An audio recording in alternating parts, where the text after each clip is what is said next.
Fawn itu anak yatim piatu yang gak dianggap siapa-siapa, tapi dia ngotot pengen terkenal dengan bantuan paus peliharaannya. Bertahun-tahun dia berjuang keras buat mencapai puncak, tapi pas mimpinya hampir jadi kenyataan, dia malah dibunuh sama pausnya sendiri dan lahir lagi jadi orang kere yang jelek. Pas Fawn buka mata, dia nemu dirinya ada di tengah hutan, dan anehnya dia masih utuh, walaupun bajunya berubah entah kenapa. Dia coba periksa, apakah masih terhubung sama pausnya, tapi sayangnya kelihatannya pausnya udah beneran hilang. Sekarang dia mesti cari tahu di mana dia berada dan mikirin cara buat pulang. Dia pergi ke sungai terdekat buat minum air, tapi pas dia lihat bayangannya di air, dia nyadar mukanya jauh lebih jelek dari biasanya. Mulai panik, dia coba mikirin apa yang bisa bikin gini, tapi keributan itu malah bikin orang-orang jadi tahu sama dia. Akhirnya, sekelompok tentara bersenjata nemuin dia. Fawn bingung kenapa tiba-tiba ada tentara muncul, tapi sebelum dia sempat ngomong, mereka semua udah ngarahin pedang ke dia, dan nangkep dia. Sebelum semua ini terjadi, Fawn adalah pemimpin dari sekte Lingxiao Pavilion yang lagi berkembang pesat. Dan satu-satunya impiannya dalam hidup adalah mengangkat sektenya ke peringkat A di Liga, dan dia hampir mencapai impian itu. Yang dia butuhkan adalah memenangkan pertandingan berikutnya di turnamen sekte untuk membuktikan dirinya. Pada hari turnamen, ketika Fawn berangkat, semua anggota sektenya menyambut dan mendoakan keberuntungannya. Fawn berterima kasih atas dukungan mereka, tapi dia harus cepat-cepat agar tidak telat bertanding. Turnamen promosi ke peringkat A ini memang penting banget di benua ini, jadi banyak orang berpengaruh yang gak suka sama sekte yang belum dikenal. Beberapa orang gak setuju Fawn ikut serta, tapi ada juga yang mendukung, kayak kepala keluarga Bai. Dia tahu kalau Fawn sebenarnya lahir di keluarga terhormat yang sayangnya hancur bertahun-tahun lalu, dan Fawn satu-satunya yang selamat. Meski begitu, Fawn berhasil membangun sekte baru dari nol, dan dalam beberapa tahun aja, Lingxiao Pavilionnya udah naik kelas.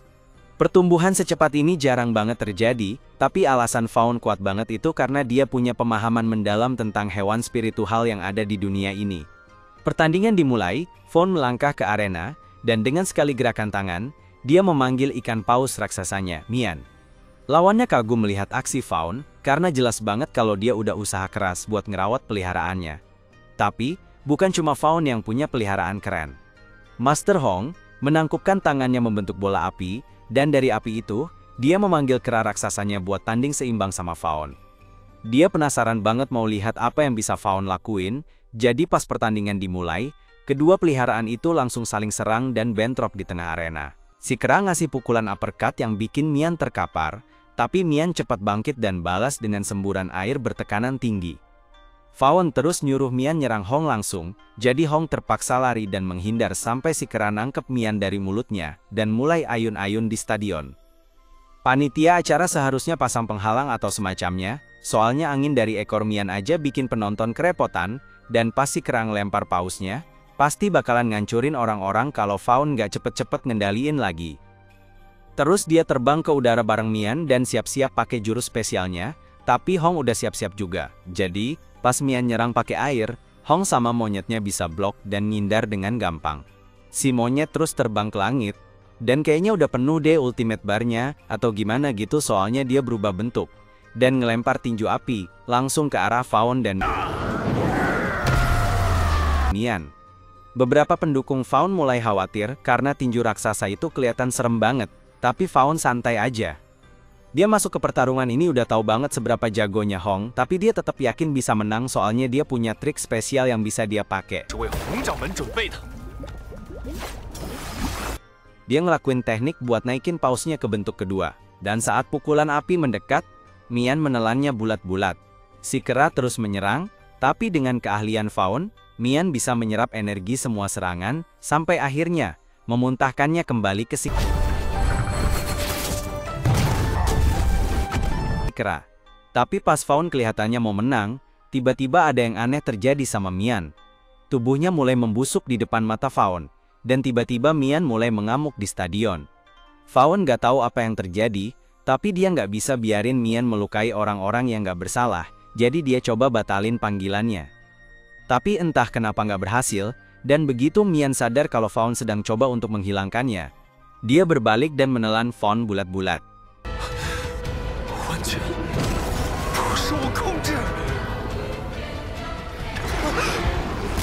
Balik ke saat ini, Fawn akhirnya dikunci di penjara bawah tanah, tapi dalam perjalanannya ke sini, dia berhasil ngumpulin beberapa info penting. Sudah setahun sejak kejadian di turnamen, jadi semua orang di dunia percaya kalau Fawn tewas dimakan hewan peliharaannya sendiri. Dan secara teknis, mereka benar. Fawn memang meninggal hari itu, tapi sebelum turnamen, dia dapat gulungan terlarang dari seorang pria misterius yang pakai topeng. Orang itu bilang kalau ini gulungan reinkarnasi, dan kalau Fawn mengalami cedera fatal saat memegang gulungan ini, dia bakal mati. Setahun kemudian, gulungan itu bakal mindahin jiwanya ke tubuh orang sehat yang baru aja meninggal. Jadi, si pemilik tubuh sebelumnya meninggal di hutan itu, pas banget saat jiwa Fawn masuk, tapi Fawn masih belum tahu siapa pemilik asli tubuh ini, atau apa dosa yang bikin dia jadi buronan. Fawn juga penasaran sama kejadian yang bikin dia meninggal, soalnya pausnya nggak pernah ngecewain dia sebelumnya, jadi pasti ada yang rusak.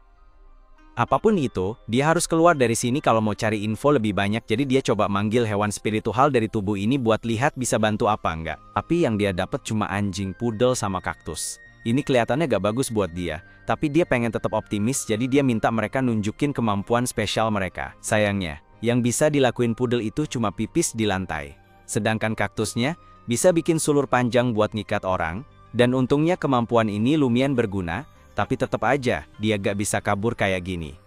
Beberapa saat kemudian, Fawn denger ada penjaga datang, jadi dia suruh hewan peliharaannya balik ke tubuhnya sebelum ketangkep. Penjaga itu buka pintu sel dan bilang ke Fawn kalau Miss Bai mau ketemu dia di ruangannya. Tapi begitu penjaga masuk ke sel, dia langsung jijik sama bau pesing anjing pudel di lantai. Fawn berusaha nutupin dengan bilang dia yang pipis di lantai, tapi ngelihat jaraknya, penjaga susah percaya. Tapi, itu bukan urusan penjaga buat mikirin Fawn pipis di mana, jadi dia cuma bilang Fawn buat cepet, karena Bai lagi nunggu. Sepanjang jalan Fawn coba nanya ke penjaga kenapa si Bai pengen ketemu dia, karena ngeliat gimana dia ditangkap dia khawatir bakal disiksa. Tapi penjaga nggak jawab pertanyaan Fawn. Akhirnya mereka sampai di ruangannya Bai. Penjaga ketuk pintu dan bilang ke dia kalau dia udah bawa tahanan seperti yang dia minta. Bai senang, jadi dia bilang ke penjaga buat ninggalin Fawn di situ dan balik ke tugasnya. Tapi, saat penjaga lagi nggak fokus, Fawn berhasil melepaskan ikatan tangannya. Meski peluang buat kabur masih kecil, dia pura-pura masih terikat. Dia lalu masuk ke ruangan Bai dan nemu dia lagi nunggu sambil minum teh. Dia manggil Fawn dengan nama Liu Fenglang, yang merupakan nama pemilik asli tubuh itu, dan nanya apakah dia tahu kenapa dia milih buat tetap biarin dia hidup. Fawn nggak tahu apa yang Liu lakuin, sampai bikin Bai marah. Dia coba main aman, dan nanya apakah dia bakal ngasih kesempatan kedua buat nebus kesalahannya. Tapi, masalahnya adalah Liu yang pegang buah dada Bai di depan semua anggota sektenya.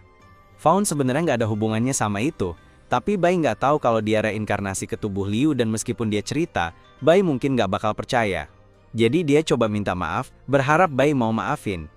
Tapi Bai gak ada niat buat maafin dia, dia bilang satu-satunya alasan Fawn belum mati adalah karena dia mau Fawn ngerasain malu yang sama kayak yang dia rasain. Jadi dia berencana bikin Fawn jadi budaknya, dan bikin hidupnya berantakan selamanya. Fawn jelas gak suka denger itu, jadi dia mulai mundur pelan-pelan dari Bai, sambil coba yakinin dia, kalau dia bakal jadi budak yang jelek banget. Akhirnya dia sampai ke pintu, dan dia pikir mungkin bisa kabur, tapi pas banget mau keluar, Bai bilang dia gak kasih izin buat keluar, jadi sebagai hukuman, dia nyerang Fawn pakai hewan spiritualnya. Fawn berhasil nahan serangan pertama, tapi terus Bai ngeluarin ular dalam wujud aslinya buat nyerang dia. Bai kecewa karena Fawn mati dengan cepat, karena menurutnya, gak mungkin Fawn bisa selamat. Ternyata Fawn masih utuh, dan dia bawa peliharaannya buat lawan balik. Meskipun peliharaannya kelihatan lemah, dia malah ketawa, gak nyangka Fawn beneran mikir peliharaan kayak gitu bisa ngelawan ular dia. Jadi dia mau buktiin kalau dia lebih hebat, dan nyuruh ularnya buat nyerang.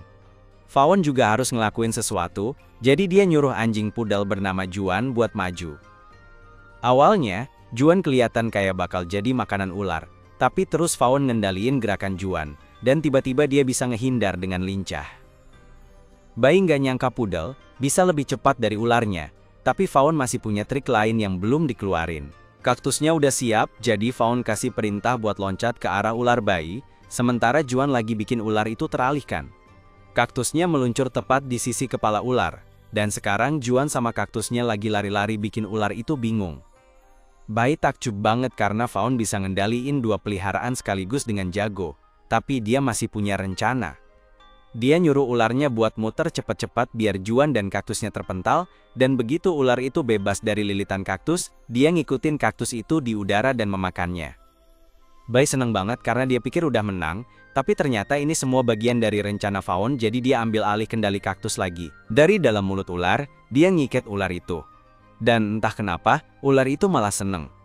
Setelah ular itu terikat, Fawn bilang ke Juan buat pakai jurus pamungkasnya. Juan langsung lari di atas tubuh ular itu, dan pipis ke seluruh tubuh ular, dan Bai nggak percaya Fawn baru aja ngelakuin itu, dan dia marah banget sampai dia aktifin fase kedua ularnya buat balas dendam.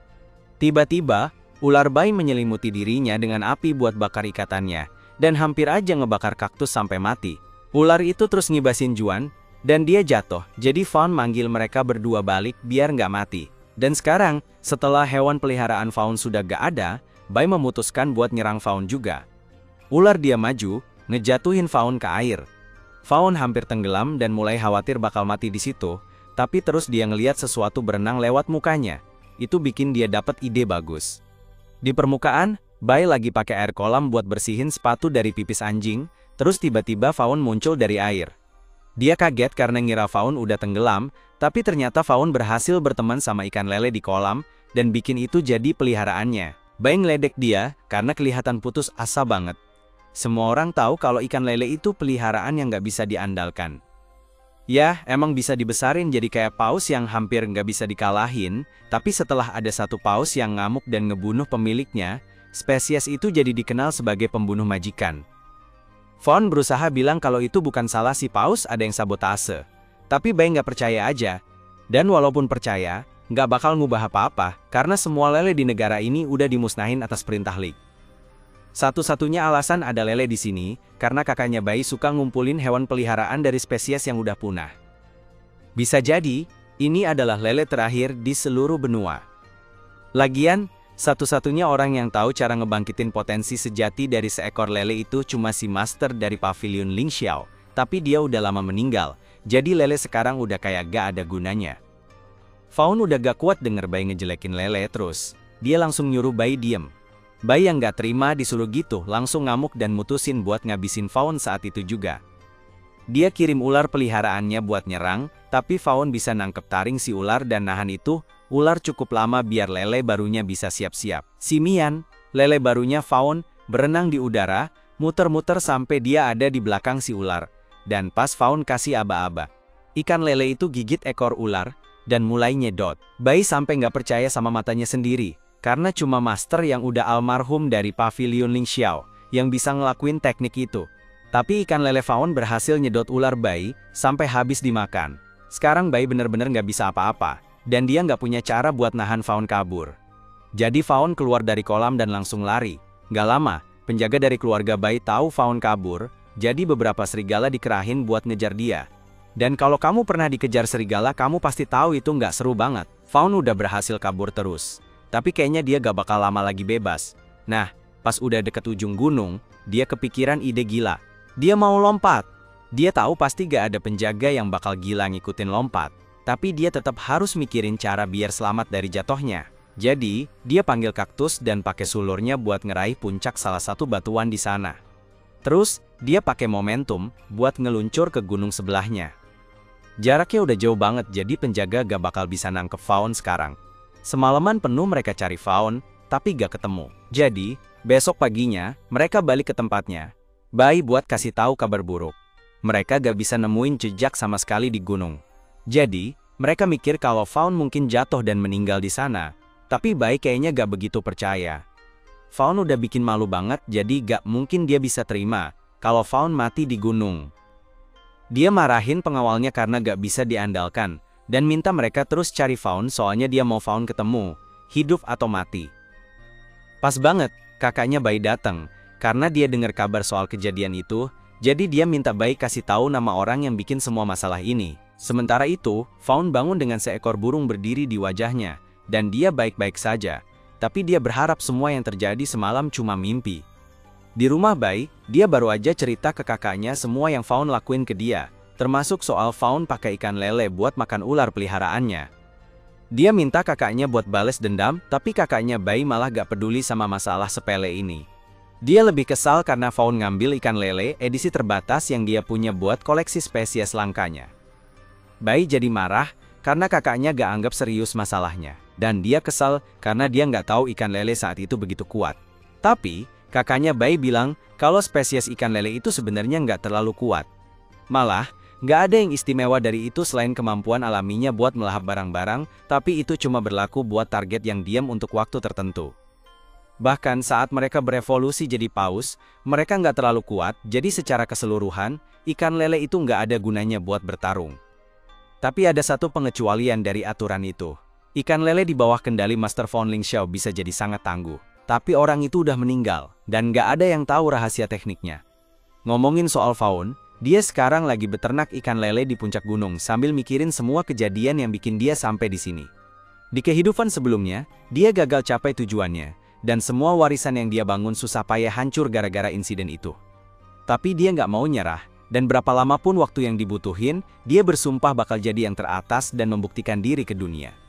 Langkah pertama, di rencana Fawn adalah, kumpul lagi sama anggota sektenya, jadi dia pergi ke salah satu cabang Li dan minta sewa hewan tercepat yang mereka punya. Biasanya, kamu nggak perlu bayar mahal buat sewa hewan peliharaan cepat kayak macan kumbang atau landak biru. Tapi Fawn bilang pavilionnya punya kontrak sama Li, jadi dia bisa sewa hewan peliharaan gratis. Petugasnya seneng banget mau bantu, tapi dia perlu konfirmasi dulu pavilion mana yang Fawn punya, jadi dia minta Fawn buat nari tarian khas pavilionnya. Fawn sebenarnya berharap banget gak usah ngelakuin ini, karena tariannya malu-maluin banget tapi akhirnya dia tetap ngelakuin. Petugasnya ketawain dia, tapi Fawn bilang buat cepet-cepet nyari daftar pavilionnya. Akhirnya petugas itu nemuin datanya. Dia kasih tahu ke Fawn kalau Ling Xiao Pavilion udah dihapus dari daftar anggota. Fawn meninggal Mei tahun lalu, dan karena kematian pemiliknya, Ling Xiao Pavilion diturunin jadi kelas C. Terus beberapa bulan kemudian, ada perintah dari Lik buat musnahin semua peliharaan ikan lele, dan karena ikan lele itu peliharaan andalan pavilion, mereka diturunin lagi jadi kelas D. Terakhir, beberapa bulan setelah itu, mereka diserang dan dijarah sama kelompok besar, dan karena kerugian besar yang dialami pavilion, akhirnya mereka dihapus dari registri Lik. Pun gak habis pikir semua itu kejadian dalam setahun aja, tapi kalau semua ini benar, dia harus cepat balik ke pavilion secepat babi ini bisa bawa dia. Tapi sebelum itu, dia perlu mampir ke pusat layanan hewan peliharaan, biar bisa urus Juan dan kaktus. Fawn sampai di pusat layanan itu, dan begitu masuk, dia langsung ngobrol sama salah satu resepsionis di meja depan. Resepsionisnya nanya gimana bisa bantu, jadi Fawn jelasin kalau dua peliharaannya sempat terluka parah, jadi dia mau mereka diurus secepat mungkin. Resepsionisnya ambil peliharaannya dan bilang Fawn bisa balik nanti buat ambil mereka. Jadi, Fawn memutuskan buat belanja lagi. Dia mau beli gulungan pertahanan biar bisa latih peliharaannya. Beruntungnya, dia sampai tepat waktu buat dapetin gulungan pertahanan terakhir yang ada di toko. Tapi, pas banget sebelum pegawai toko kasih gulungan itu ke Fawn, ada cowok masuk bawa cewek yang diikat, dan maksa buat beli gulungan itu. Pegawai toko minta maaf atas ketidaknyamanannya, tapi Fawn datang duluan, dan kebijakan toko bilang siapa cepat dia dapat. Cowok itu nggak suka ditolak, jadi dia mulai marah-marah, dan ngancem bakal bakar Fawn kalau dia nggak dapetin yang dia mau. Ini bahaya banget buat Fawn karena dia lagi nggak bawa peliharaannya buat ngelindungin diri. Tapi sebelum Su sempat menyerang, dia ngenalin wajah Liu, dan ternyata mereka dulunya teman baik sebelum Fawn ngambil alih. Dia pun narik kursi dan nanya gimana kabar Liu, soalnya udah beberapa hari sejak terakhir dengar kabarnya. Tapi Fawn nggak mau jelasin kalau temennya Su sebenarnya udah meninggal, dan dia ngambil alih tubuh Liu, jadi dia bikin cerita palsu dan bilang Liu lagi tidur di rumah. Dia pengen cepet-cepet selesai ngobrol biar gak kena masalah. Tapi tiba-tiba Su nanya ke Liu, ada apa sama dia? Soalnya Liu yang dia kenal, gak bakal nyin kesempatan buat minum. Aneh banget dia belum nyentuh minuman keras sama sekali. Fawn coba cari-cari alasan, bilang aja semalam kebanyakan minum jadi sekarang gak pengen lagi. Tapi Su gak mau terima alasan itu. Dia bilang nongkrong gak seru kalau gak mabuk bareng, bahkan dia ngajak taruhan sama Fawn. Katanya kalau Fawn bisa ngalahin dia dalam lomba minum, Su bakal kasih apapun yang Fawn mau. Fawn gak punya banyak pilihan, jadi dia akhirnya ikut aja, dan dengan ragu-ragu, ambil semangkuk alkohol buat diminum. Alasan dia ragu-ragu karena di kehidupan sebelumnya, dia pemabuk payah. Setiap kali dia minum alkohol, meski cuma segelas, dia langsung jadi kayak orang blond dan bikin malu diri sendiri. Tapi kali ini, habis minum banyak banget, Fawn baik-baik aja. Sementara Su malah mabok berat. Fawn kaget banget, Liu bisa kuat minum gitu, tapi yang penting dia udah menang taruhan. Jadi dia bilang ke Su kalau dia mau cabut dan bawa gulungan itu. Su nggak masalah, dia udah keburu mabok buat peduli. Tapi pas Fawn lagi jalan pergi, dia lihat cewek yang Su anggap kayak budak. Dan dia merasa kasihan sama cewek itu, jadi dia mutusin buat ngebebasin dia. Dia buka kantong yang nutup kepala cewek itu, dan sambil ngelepasin ikatannya, dia ngasih tahu cewek itu buat jauhin orang-orang kayak Su, karena mereka itu bawa masalah. Fawn akhirnya ninggalin pusat layanan, karena ada urusan yang harus dia selesain, dan sekarang setelah dia ngajarin lelenya skill pertahanan gelembung dan nyembuhin dua lainnya, dia siap buat ketemu teman-teman lamanya. Tapi pas dia lagi pergi, cewek yang dia selamatin dari Su kayaknya ngeliatin dia. Sementara itu, di pavilion Ling Xiao, Geuling buru-buru masuk ke kamar Duan Ye, buat kasih tahu kalau ada orang yang datang buat nyerang mereka. Duan bener-bener nganggap serius ancaman itu. Jadi, dia langsung keluar dan nemuin segerombolan orang yang tampangnya nggak ramah. Pemimpin geng itu bilang, sayang banget kalau tanah bagus ini dipakai buat pavilion, jadi mulai sekarang, tanah ini bakal jadi milik geng hard rocknya dia. Dan kalau orang-orang pavilion masih mau hidup, mending cepetan angkat kaki sebelum dia hilang sabar.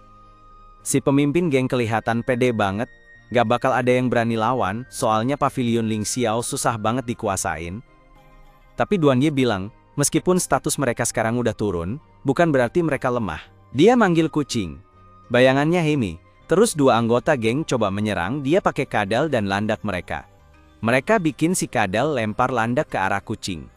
Tapi, Hemi terlalu cepat, dia langsung lompat menghindar, dan begitu ada kesempatan, dia potong-potong si landak jadi serpihan. Kadalnya terus coba nyerang dia, tapi lambat banget, jadi dia bisa ngendap-ngendap dari belakang, dan potong ekornya. Pemimpin gengnya mulai marah, jadi dia pakai serangga kesayangannya buat nyerang, karena cepat. Tapi ternyata nggak cukup cepat, Hemi langsung menerobos tubuhnya dalam sekejap. Duan mulai ngeledek geng itu, karena ngerasa mereka cukup kuat buat ngalahin kucing bayangannya. Tapi pas Duan lagi ngomel, si pemimpin diam-diam nyuruh si kumbang buat nembakin tanduknya. Bukan ke Duan, tapi langsung ke Geuling biar Duan dan Hemi jadi kehilangan fokus.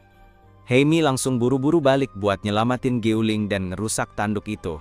Tapi karena dia jadi lengah, si kadal bisa nyelinap dari belakang dan gigit badan Hemi.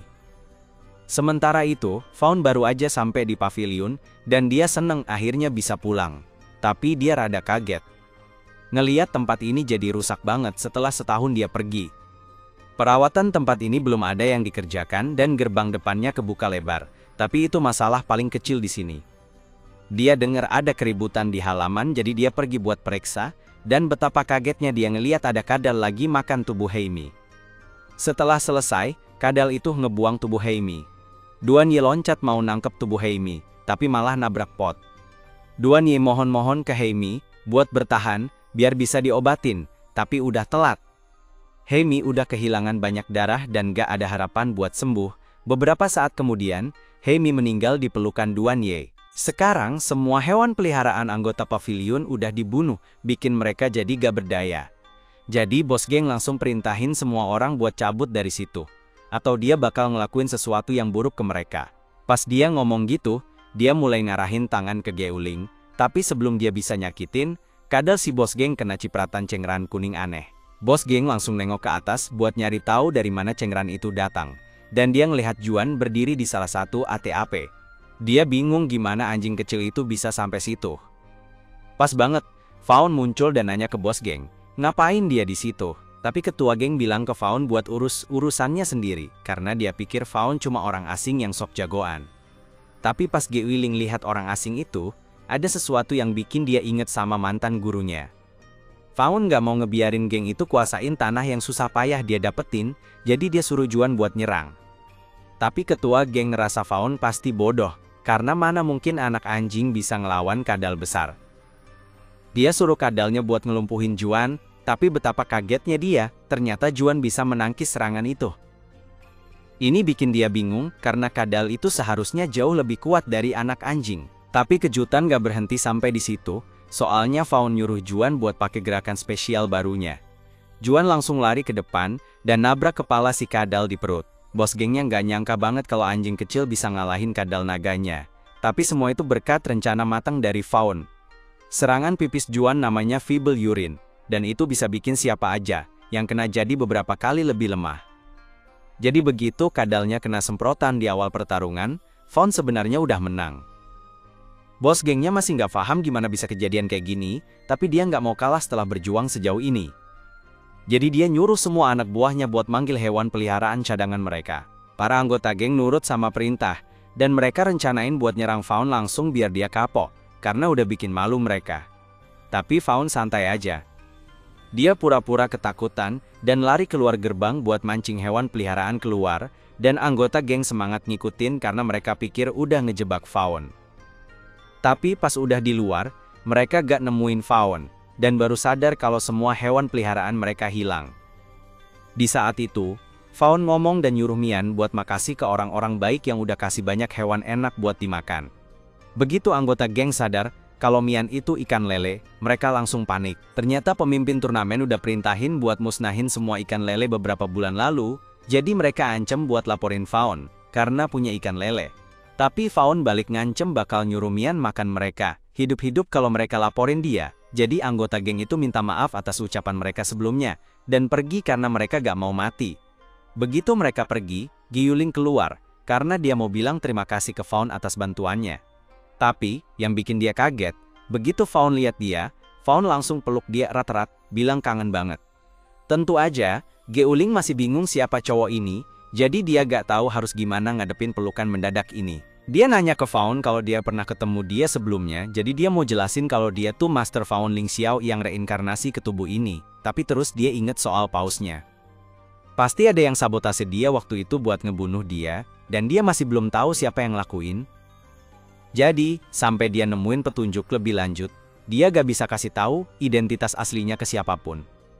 Dia mutusin buat ngenalin diri sebagai Liu Fengmang untuk sementara, dan minta maaf karena tiba-tiba meluk Gyuling. Tapi sekarang para bandit udah pergi, dia bilang ke Gyuling kalau mereka harus periksa keadaan yang lain di dalam.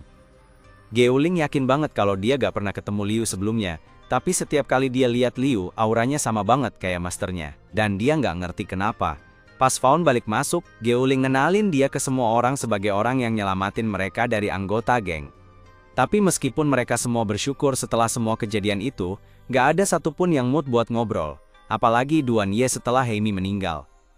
Heimi itu hewan peliharaan pertama yang Duan Ye dapat dari Fawn, jadi mereka udah kayak nggak bisa dipisahin selama bertahun-tahun. Tapi sekarang setelah Heimi nggak ada, Duan Ye merasa nggak ada alasan lagi buat terus jadi pembudidaya hewan peliharaan, jadi dia bilang mau pergi. Fawn inget gimana Duan Ye adalah orang pertama yang gabung ke pavilionnya waktu Fawn baru mulai bikin tempat itu. Dan meskipun waktu itu Fawn masih jadi master baru dan belum punya prestasi apa-apa, Duan tetap yakin kalau pavilion itu bisa jadi salah satu yang terbaik di benua ini. Tapi sekarang semuanya udah berubah.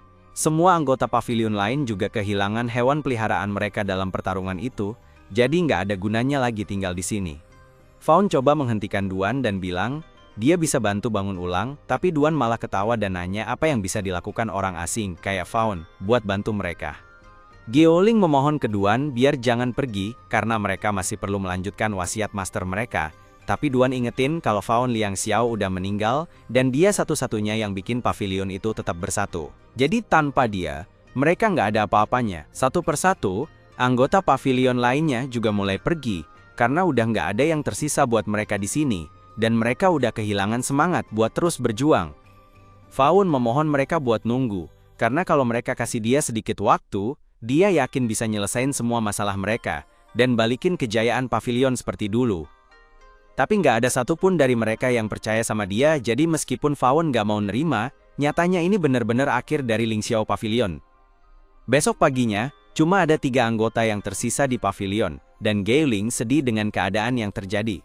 Setelah kematian guru mereka, Duan sebenarnya yang bakal jadi pemimpin pavilion karena dia paling jago di antara yang lain. Tapi sekarang dia udah keluar, jadi mereka harus pilih pemimpin baru. Cheng udah punya orang yang pas buat tugas itu. Awalnya, Fawn kira Cheng lagi ngomongin dia, tapi ternyata Cheng ngomongin Gu buat jadi pemimpin pavilion yang baru. Gu ngerasa dia nggak pantas buat posisi itu. Tapi karena semuanya maksa, akhirnya dia setuju buat jadi pemimpin sementara. Foto Geo kemudian dipasang di bawah plakat pemimpin, dan sebagai pemimpin baru, yang lain nanya ke dia langkah selanjutnya, buat pavilion mereka. Sebelum Geuling sempat ngomong apa-apa, Faon langsung nyaut dan bilang kalau mereka harus cari hewan roh lagi. Tapi terus dia ingat kalau dia bukan bos di sini lagi, jadi dia minta maaf karena udah nyelonong ngomong. Geuling setuju sama rencana Faon karena semua hewan di pavilion mati pas serangan kemarin, jadi dia ngeluarin peta buat nyari tempat bagus buat mulai cari hewan. Tapi semua habitat bagus di peta udah habis diburu, jadi gak mungkin mereka bisa nemu hewan bagus di deket-deket situ. Pas itu juga, Faon bilang kalau dia tahu tempat yang bagus. Jadi sore harinya, semua orang ngikutin dia ke habitat rahasia yang dia maksud. Tapi pas mereka sampai, tempatnya lebih rame dari job fair kemarin pas ada lowongan kerja. Kayaknya nggak mungkin deh mereka bisa nemu hewan peliharaan bagus di sini. Tapi Faon bilang ini bukan tempat yang dia maksud. Dia ngajak mereka lebih jauh ke dalam hutan. Dan setelah yakin nggak ada yang ngikutin, Faon loncat dari tebing. Yang lain pada khawatir kalau dia mungkin cedera, tapi ternyata Faon baik-baik aja dan nyuruh mereka ikut turun. Dia pakai kaktus buat nurunin mereka semua dengan hati-hati ke jurang, dan di situ dia tunjukin pintu masuk ke habitat rahasianya. Tempatnya itu gua bawah tanah, dan belum ada orang lain yang tahu soal ini. Faon yakin banget kalau si Lord harusnya masih ada di sini. Dia sebenarnya bingung pas Faon nyebut Lord, jadi dia jelasin kalau Lord itu gelar buat beberapa hewan peliharaan tergantung seberapa kuat mereka. Misalnya, kalau ada kucing sama harimau yang dua-duanya level 3, harimau bakal tetap lebih kuat dari kucing. Kebanyakan hewan peliharaan di sekitar sini adalah kelas prajurit, jadi mereka cenderung penakut. Tapi hewan peliharaan kelas Lord itu sangat agresif, jadi dia ngasih peringatan ke semua orang buat hati-hati kalau ngeliat. Pas banget, Yue ngeliat hewan peliharaan berapi di kejauhan, jadi dia nanya ke Faon itu kelas apa. Setelah ngeliat sebentar, Faon bisa ngeliat kalau itu rubah api yang punya 3 ekor, tapi buat rubah api punya 3 ekor, dia harus sudah masuk fase kedua dari soul bonding. Artinya, rubah ini punya tuan, dan tuannya pasti ada di sekitar sini. Faon langsung ngasih tahu semua orang buat hati-hati karena ada orang lain di gua ini. Tapi sebelum mereka bisa bereaksi, Faon diserang dari belakang. Dia berhasil menghindar, tapi si penyerang bilang ke mereka kalau ini wilayahnya, dan kalau mereka gak pergi sekarang, dia gak bakal kasih ampun. Dia berusaha nakutin mereka biar bisa nangkep Lord itu sendiri. Tapi Faon malah ketawa di depan mukanya, dan bilang kalau dia gak bakal bisa ngalahin mereka dengan rubah kecilnya yang lemah itu. Yang lain ikut-ikutan ngomong kalau mereka bisa ngalahin peliharaan cowok itu tanpa susah payah. Padahal sebenarnya mereka sama sekali gak punya peliharaan, jadi jelas banget mereka cuma menggertak. Kalau sampai berantem sekarang, pasti kacau banget, jadi Faon punya ide buat pura-pura jadi kuat dan ganas, biar bisa nakutin cowok itu. Dan rencananya berhasil banget terutama karena cowok itu merasa aneh sama cara dia menjilat, tapi pokoknya cukup bikin Sumucuan mikir ulang buat gangguin kelompok Faon. Pas itu juga, Faon ngerasa ada tekanan aneh di dalam gua, terus dia bilang ke yang lain kalau Lord udah muncul. Tapi sebelum mereka sempat mikirin rencana, Su dan ekor apinya langsung lari ke arah Sang Lord. Faon dan yang lain ngejar dia, dan pas mereka sampai ke Sang Lord, Faon kasih tahu buat hati-hati, soalnya kayaknya udah masuk tahap matang, artinya udah punya skill unik. Su bilang ke yang lain buat nggak ganggu dia pas mau ngalahin panda itu, dan Faon nggak mau ikut campur karena Su yang sampai duluan. Su nyuruh musangnya buat nyerang, jadi langsung nyeruduk panda itu, tapi sebelum bisa nyerang, tanduk si panda mulai nyala, dan nembak laser yang kena dada Su. Semua warna mulai hilang dari tubuh Su dan dia nggak tahu apa yang terjadi. Tapi beberapa detik kemudian, panda itu nembakin laser ke arah Faon.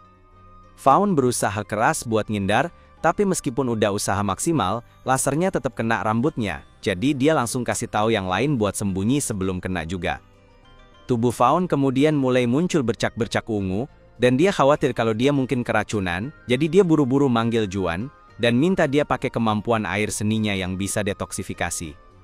Juan bingung karena dia nggak lihat ada yang salah sama Faon, tapi dia tetap lakuin aja, dan nyipratin air seni ke muka Faon. Tapi kayaknya air seni detoksifikasi itu nggak ngaruh apa-apa, jadi Faon cuma kena pipis di muka tanpa alasan. Terus panda itu nembak laser lagi ke arah ekor api. Kelihatannya kayak kena luka parah, tapi pas Su periksa peliharaannya, ternyata nggak ada kerusakan sama sekali. Lebih mirip kayak ada yang ngecat tubuh peliharaannya, dan Faon juga gitu meskipun kelihatan kayak keracunan, dia ngerasa baik-baik aja.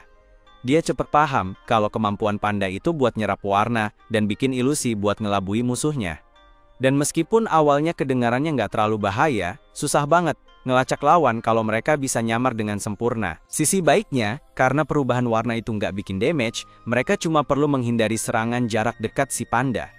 Su bilang ke musangnya buat terus menghindar dari serangan panda, tapi terus si panda bikin bambunya jadi nggak kelihatan, jadi musangnya nggak sempet buat menghindar.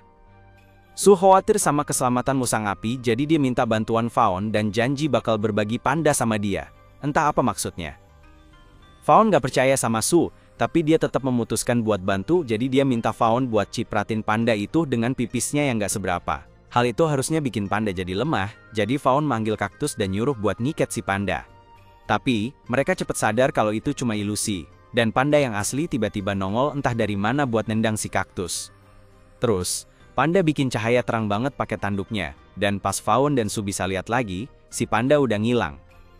Mereka berdua tetap waspada, karena panda mungkin ngumpet lagi pakai kontrol warna, dan begitu musang lihat ada yang bergerak, dia langsung lompat buat nyerang. Tapi, ternyata itu jebakan, dan beberapa detik kemudian, panda jatuh dari langit-langit buat ngancurin musang ke tanah. Panda itu pakai jurus pamungkasnya, buat ngubah warna di ruangan sampai bikin otak Fawn dan Su jadi error. Pas mereka kebingungan, panda itu langsung hajar mereka. Tapi Juan masih bingung aja, gak ngerti apa yang terjadi. Siapapun yang kena efek warna-warna dari panda itu bakal pusing, tapi Juan kan buta warna, jadi dia ngelihatnya Fawn dan Su cuma kayak bercanda aja. Akhirnya, Juan bosen lihat tuannya kalah sama panda, jadi pas panda itu lengah, dia nyelinap dari belakang dan mukul kepalanya. Begitu panda itu jatuh, dia pipisin buat nunjukin siapa yang berkuasa. Fawn kaget banget Juan bisa ngalahin panda itu dengan mudah, tapi dia senang akhirnya mereka bisa nangkep si Lord. Tapi, tiba-tiba Su malah ambil panda itu dan kabur. Fawn dan yang lain langsung ngejar, tapi Su ngeluarin bulu dandelion dan terbang, jadi mereka nggak mungkin bisa ngejar lagi. Fawn kecewa banget karena usaha mereka hari ini sia-sia dan Lord lain nggak akan muncul di sini dalam waktu dekat. Jadi, Dio USUL besok mereka ke pasar aja buat cari hewan peliharaan buat semua orang. Malam itu, Su bawa panda ke kuil sekte. Pas dia sampai di gerbang, dia bilang ke penjaga kalau dia mau ketemu Mr. Yo. Penjaga itu bawa Su ke Yo, dan Yo kaget banget ternyata Su bisa nangkep Lord sendirian. Tapi Su nggak datang buat dapat pujian kosong, dia cuma mau Yo menepati janji dan ngelepasin peliharaannya. Waktu Su nggak fokus, ada sesuatu yang kayaknya masuk ke bayangannya, tapi dia terlalu sibuk sama Yo buat nyadar.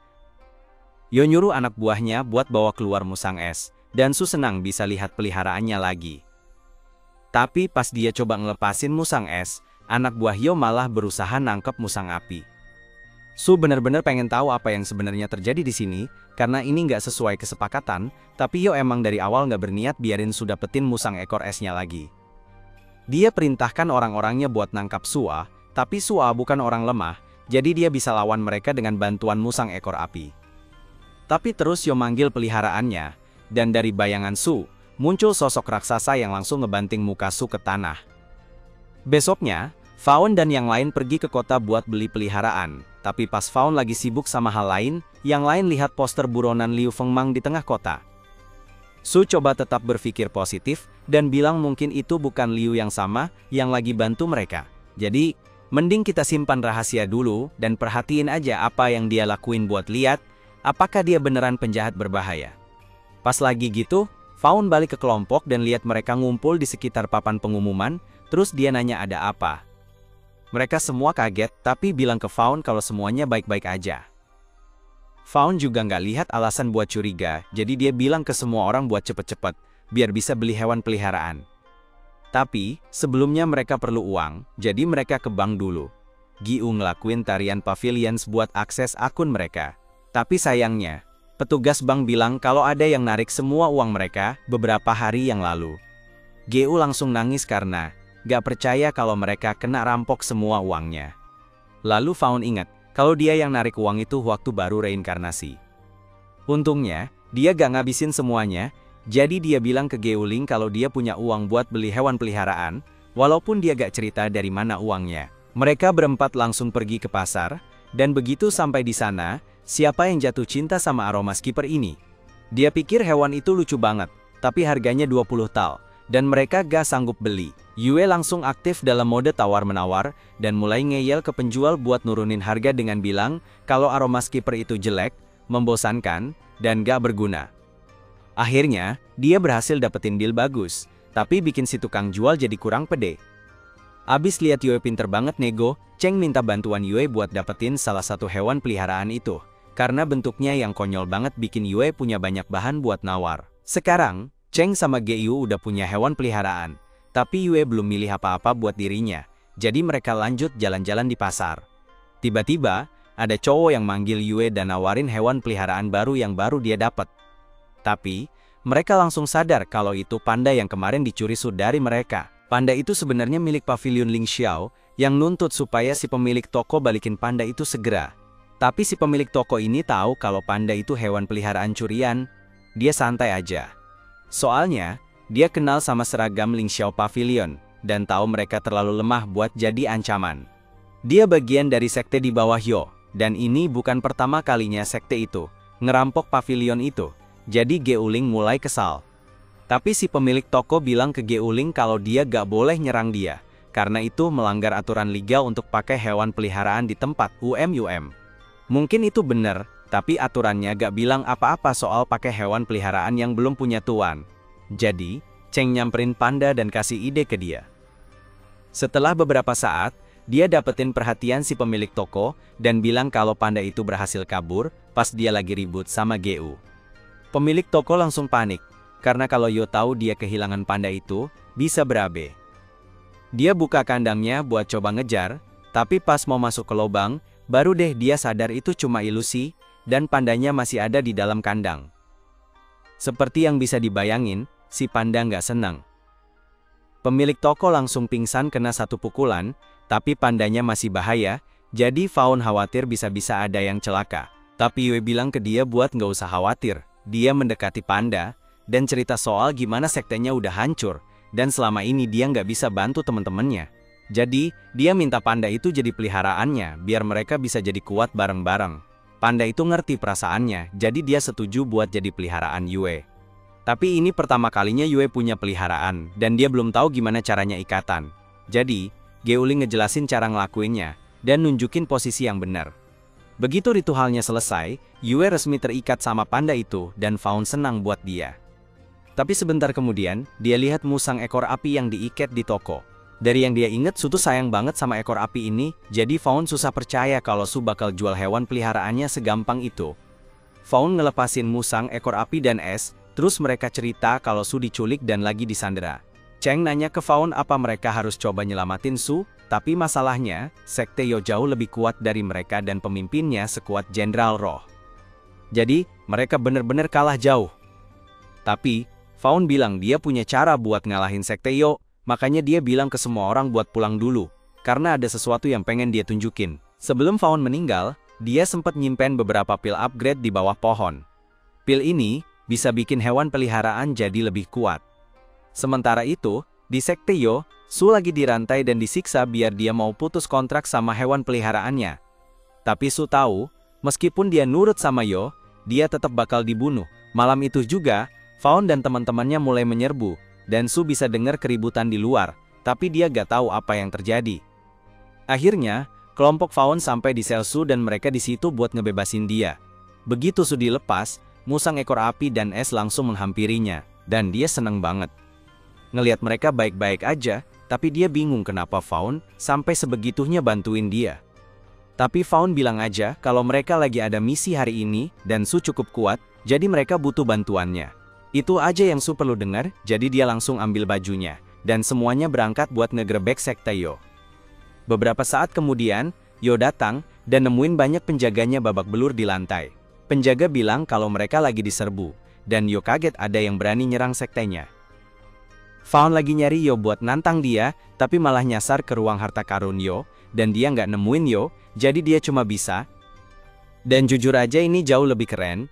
Ada banyak barang langka di sini, kayak barang antik, gulungan canggih, bahkan bahan buat upgrade. Ini pas banget buat Faun karena dia akhirnya bisa upgrade Juan dan kaktus, tapi proses upgrade-nya butuh waktu, jadi dia harus nunggu sampai setelah ngelawan. Yoh! Tapi tiba-tiba Yoh muncul dari bayangan dan bilang ke Fawn kalau dia mau berbagi bahan upgrade itu, kalau Fawn mau gabung ke sektenya.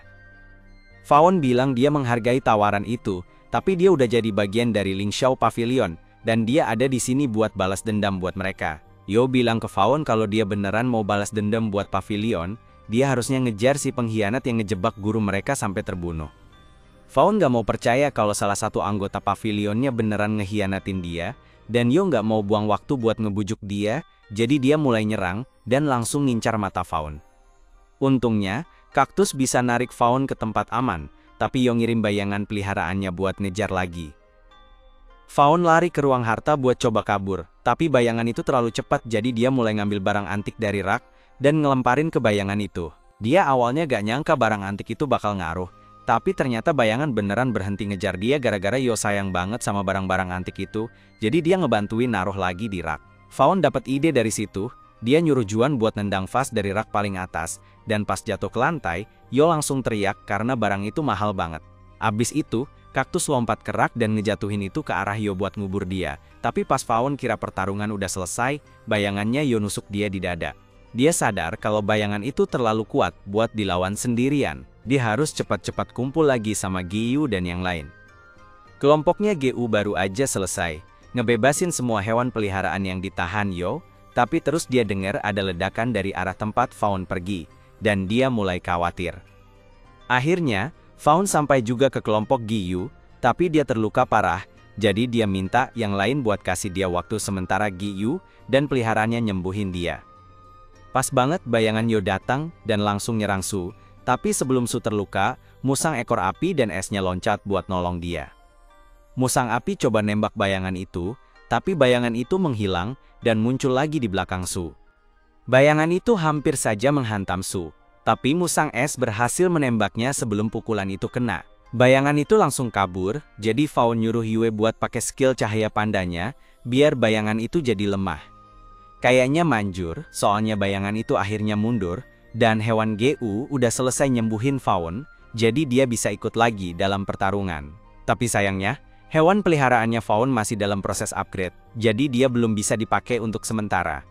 Hewan lainnya kerjasama buat menyerang, dan sementara musang api dan es nahan bayangan itu, Cheng siap-siap pakai Thornback sebagai bom kinetik. Tapi Yo nggak mau bayangannya kalah begitu aja, jadi dia bangkitin fase kedua bayangannya, dan ngasih armor tulang. Dengan buff itu, bayangannya jadi kuat banget sampai bisa lepas dari cengkeraman kembar, dan gampang banget ngalahin semua peliharaan di sekitarnya. Sekarang semua udah kalah kecuali Geuling, dan karena dia sekarang jadi penguasa pavilion, Yo bakal seneng banget ngalahin dia. Bayangan itu ngangkat tangannya buat nyerang, tapi sebelum bisa menghantam GU, dihentikan sama ikan lele peliharaan Fawn. Upgrade peliharaan Fawn akhirnya kelar, jadi Mian sekarang lebih gede dan lebih jago buat bertarung. Yo nggak nyangka dia beneran ngeliat ikan lele, soalnya udah dibasmi berbulan-bulan lalu. GU juga sama kagetnya kayak, Yo soalnya satu-satunya orang yang dia tahu bisa ngendalikan lele kayak gini cuma gurunya. Fawn berhasil dorong balik bayangan Yo, jadi Yo ganti taktik dan pilih serangan jarak jauh. Mian terbang muter-muter buat ngindarin duri bayangan, tapi akhirnya dia kesabet juga di insang dan bayangan Yo ngejepit dia ke tanah. Ini biasanya bakal jadi masalah besar buat Mian, tapi untungnya, Fawn udah beli gulungan pertahanan gelembung beberapa waktu lalu, jadi dia bisa dorong. Bayangan itu pergi, dan sekaligus, Fawn nyuruh kaktus buat nahan bayangan itu, jadi tumbuhan merambat muncul dari tanah buat ngejepit dia. Sekarang bayangannya udah gak bisa gerak, Mian bisa mulai aksinya. Dia gigit kepala bayangan itu, dan mulai nyedot, tapi Yo tahu apa yang bakal kejadian, dan dia gak mau biarin bayangan itu dimakan. Dia bilang ke bayangan buat kabur apapun caranya, jadi bayangan itu nyakar sisi Mian, tapi Mian tetap nyedot, kayak hidupnya tergantung dari situ. Bayangan coba nempel ke tanah, tapi Fawn udah ngatur semuanya, jadi dia bilang ke Mian buat narik bayangan itu ke langit. Sekarang bayangan gak bisa megang apapun, jadi dia pasrah masuk ke perut Mian. Bentuk fisik Shadow udah hancur, tapi selama intinya masih ada, Yoh bisa manggil dia lagi. Jadi mereka harus cepet-cepet ngancurin itu. Su ngeluarin ekor api ke arah inti, tapi sebelum bisa dihancurin, Yoh pakai sisa-sisa Shadow buat mukul ekor api itu. Intinya kena, tapi masih utuh, jadi Fawn dan Mian langsung lari buat ngancurin. Tapi sebelum sempet, dua tangan bayangan muncul, dan nahan mereka di tanah. Fawn udah gak punya tenaga lagi, dan kalau Yoh berhasil manggil Shadow lagi, mereka semua bakal tamat, karena semua udah KO. Tapi pas Yoh mau panggil Shadow lagi, cewek yang diselamatin Fawn di kota tiba-tiba muncul dan hancurin inti. Dia agak bingung karena nggak ngerti apa yang terjadi di sini, tapi Yoh malah nyerang dia, jadi dia nendang Yoh pakai kakinya. Kalau lo pernah kena tendang rusa, lo tahu Yoh, pasti langsung ompong dan limpa pecah. Cewek itu ngikutin Fawn terus sejak diselamatin karena dia berterima kasih, tapi juga karena dia suka sama Fawn. Tapi dia malu buat ngakuin, jadi dia nutupin muka dan lari ke hutan, bikin Fawn jadi bingung banget. Beberapa saat kemudian, semua orang bangun dan mulai ngumpulin harta karun Yoh. Tapi Sui agak serakah dan minta 70% dari keuntungan buat dirinya sendiri. Untungnya, setelah Fawn upgrade Juan, dia dapat kemampuan baru, Amnesia Piece, jadi Fawn nyemprot Su dengan itu, dan tiba-tiba Su lupa apa yang dia omongin. Terus Fawn yakinin Su kalau dia setuju buat ngasih bagiannya sebagai permintaan maaf karena udah nyolong panda terakhir kali, dan Su nggak ngebantah. Setelah semuanya beres, Fawn bilang ke semua orang buat milih hewan peliharaan yang cocok dari koleksi Yoh. Saat itu, Fawn nemuin bola baja api, dan dia ngerasa itu cocok banget buat dia, jadi dia siap-siap buat bikin kontrak sama bola itu. Tapi entah kenapa, dia dapat perlawanan. Namun, dengan keahliannya dalam ngejalin hubungan sama hewan peliharaan, akhirnya dia berhasil bikin kontrak. Tapi, gak lama kemudian, Fawn ngerasa ada tekanan aneh di badannya, dan tiba-tiba jatuh ke tanah. Yang lain langsung buru-buru periksa kondisinya. Besok paginya, Fawn bangun di tempat tidurnya, dan Cheng ada di sampingnya. Cheng bener-bener khawatir waktu Fawn tiba-tiba pingsan, tapi karena sekarang dia udah bangun, Cheng dan Yue bakal masakin makanan enak buat balikin tenaganya. Fawn masih bingung sama kejadian tadi, tapi dia inget banget diserang sama kekuatan aneh, setelah dia berhasil jinakin bola baja itu. Tapi, dia senang banget karena mereka dapetin semua bahan upgrade dari sekte. Yo, jadi sekarang peliharaan semua orang bisa naik level. Pas dia lagi mikir, dia inget kalau ikan lele bisa dapat ruang penyimpanan pas naik level, jadi dia minta Mian buat bawa dia masuk ke dalam, karena dia pengen lihat seberapa besar ruangannya. Mian seneng aja ngebantu, jadi dia telan Fawn, dan Fawn puas banget sama tampilannya. Dengan pertumbuhan kayak gini, peliharaan semua orang harusnya bisa sampai tahap ketiga dari ikatan jiwa, sebelum penilaian sekte menurun dalam beberapa bulan. Tapi sebelum semua itu, Fawn harus cari tahu siapa pengkhianat yang sabotase dia di kehidupan sebelumnya. Nggak mungkin Ge Uling atau yang lain di sini, jadi dia yakin pasti ada orang luar sekte yang berkhianat. Tapi sampai dia tahu siapa orang itu, dia harus tetap waspada. Pas lagi mikirin itu, Fawn inget dia pakai Mian depan Geyu, jadi mungkin dia harus ngobrol sama Geyu soal itu. Dia nemuin Geyu di kuil yang dia bikin buat menghormati gurunya yang udah meninggal. Terus, Geyu minta maaf karena bikin Fawn kerja keras demi kebaikan pavilion, padahal dia masih pendatang baru. Tapi, sejak Fawn gabung sama mereka, dia merasa kalau mereka beneran bisa bikin pavilion itu balik keren lagi. Fawn bilang ke dia kalau dia nggak ngelakuin apa-apa sendirian, semua karena kerja tim, tapi ada satu hal yang perlu dia omongin. Fawn ceritain semuanya tentang ikan lele dan gimana dia dapetin itu, tapi dia skip bagian kalau dia adalah guru reinkarnasinya. Geyu ngaku kaget pas lihat dia pakai ikan lele, tapi lupakan itu dulu, ada sesuatu yang mau dia tunjukin. Dia ngeluarin poster buronan yang dia lihat di kota, dan nanya ke Fawn apakah bener dia tukang remas dada yang mesum. Fawn bener-bener berharap dia bisa lupain kejadian sama Bai, tapi dia masih nggak tahu apa yang Liu lakukan sampai bikin Bai marah banget. Dia sumpah ke Geyu kalau dia bukan orang mesum, dan semua ini cuma salah paham besar. Geyu percaya karena Fawn udah nunjukin kalau dia bisa dipercaya. Dia udah ada di sini beberapa hari, dan Fawn nggak pernah nunjukin perilaku aneh. Geyu ngerasa kayak udah kenal Fawn lama, padahal baru ketemu. Cara Fawn bertindak, gimana dia ngadepin musuh, dan gimana dia ngendalikan ikan lelenya semua ngingetin Geyu sama gurunya, dan dia tahu kesamaan ini bukan kebetulan. Jadi, dia nanya ke Fawn buat jujur. Dia pengen tahu apakah Fawn itu tuannya. Cheng sama Yue lagi dengerin obrolan itu, tapi cuma kedengeran tentang Fawn yang mungkin tukang raba dada, jadi mereka nunggu buat lihat apa yang bakal terjadi. Sementara itu, Fawn lagi mikir-mikir apakah dia harus jujur sama Geyu atau enggak. Dia masih belum tahu siapa pengkhianatnya, dan sebelum tahu, bakal bahaya kalau dia ngungkapin identitasnya. Jadi, dia mutusin buat tetap rahasia dan ngeyakinin Geyu kalau dia bukan tuannya, dan dia bilang dia adalah orang biasa aja sambil pegang Geyu. Begitu Yue dan Cheng denger itu, mereka langsung masuk ke ruangan dan ngiket Fawn karena kelakuannya. Dia sebenarnya nggak mau banget harus ngerusak citra dirinya kayak gitu, Tapi setidaknya dengan cara ini rahasianya aman, jadi dia bisa terus nyelidikin. Dia lalu dibawa pergi buat mikirin lagi apa yang udah dia lakuin, dan Yue nanya ke Geyu, apakah dia beneran mikir Fawn ada hubungannya sama guru mereka. Geyu ngaku awalnya dia mikir gitu, tapi kalau Fawn beneran orang yang nggak bener, nggak mungkin dia ada hubungannya sama guru mereka. Meskipun begitu, prioritas mereka sekarang harus siap-siap buat turnamen promosi kelas D, karena mereka perlu ningkatin sekte mereka.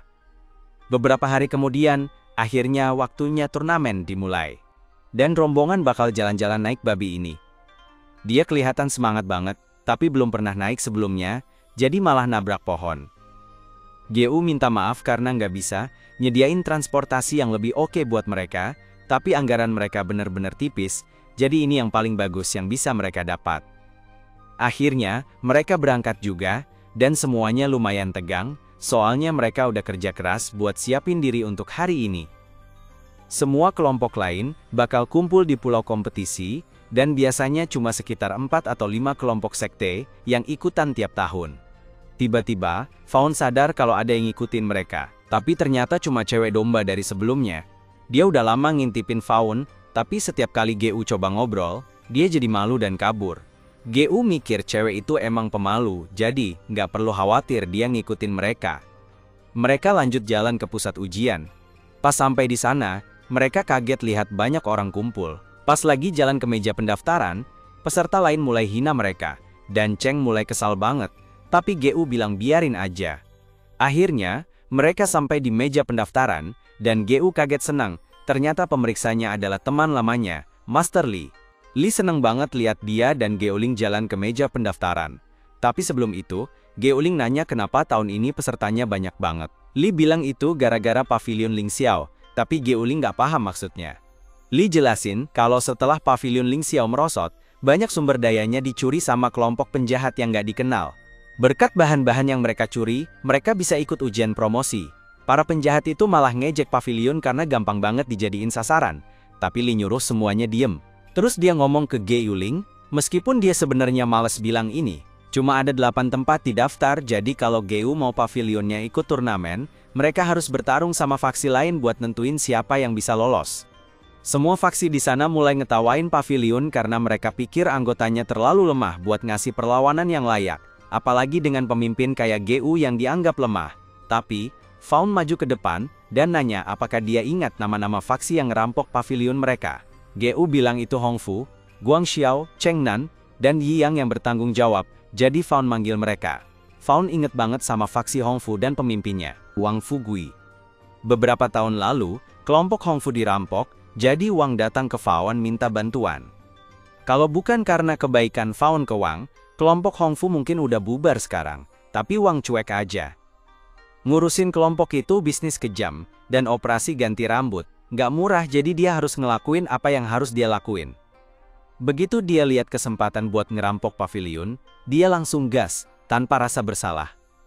Fawn kecewa banget Wang bisa sejahat itu, tapi denger Wang ngomong tentang ini tanpa malu-malu, malah bikin Fawn makin semangat buat balas dendam. Fawn manggil Juan, dan semua kelompok lawan kaget banget, karena Juan udah level 8. Mereka kira pavilion udah gak punya hewan peliharaan yang kuat.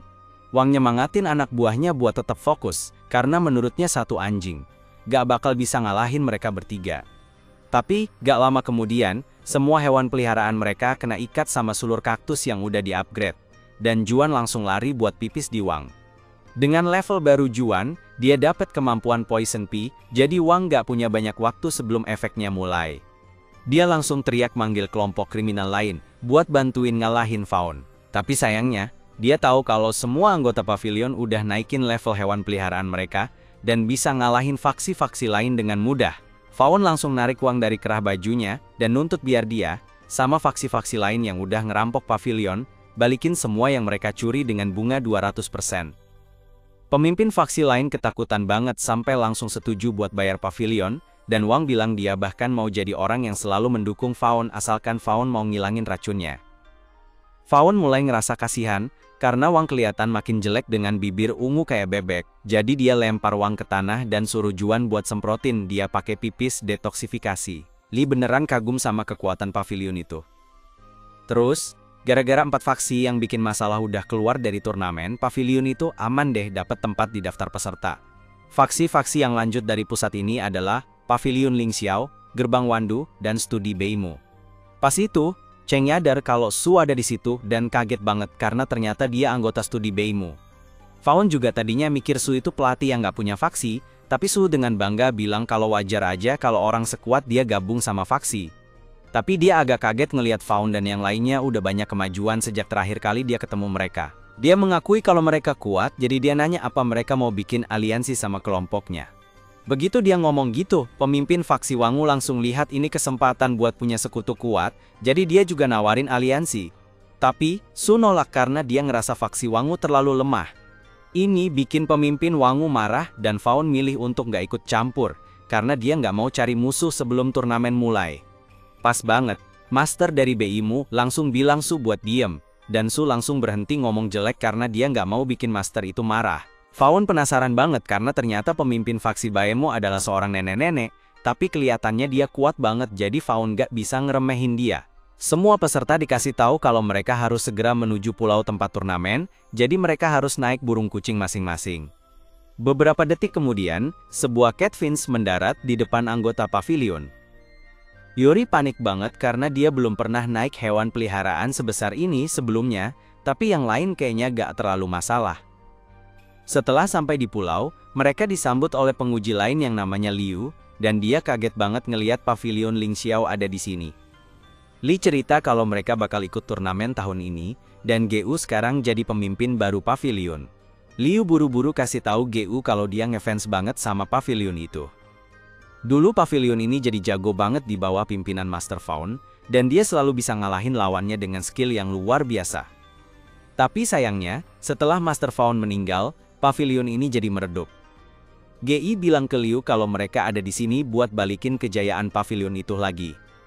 Liu senang dengarnya, jadi dia doain semoga Giyu dan yang lain cepat dapat keberuntungan. Pemimpin faksi Wangu merasa nggak adil, karena para penguji udah suka banget sama pavilion itu. Tapi dia pikir lebih baik berusaha akur sama pihak pavilion, karena mereka kelihatannya kuat. Nggak lama kemudian, Liu ngumpulin semua orang dan bilang dia mau bagi-bagi barang penting buat turnamen.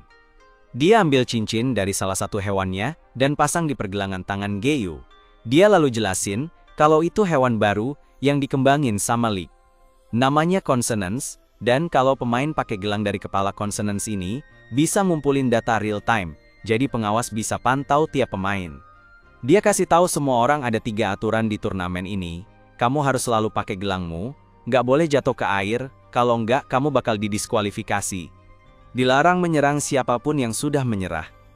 Melanggar aturan ini bakal langsung didiskualifikasi. Nah, kalau semua udah paham, saatnya mereka dibawa ke tempat mulai masing-masing. Tesnya bakal dimulai sebentar lagi, jadi Liu harus meninggalkan pulau ini.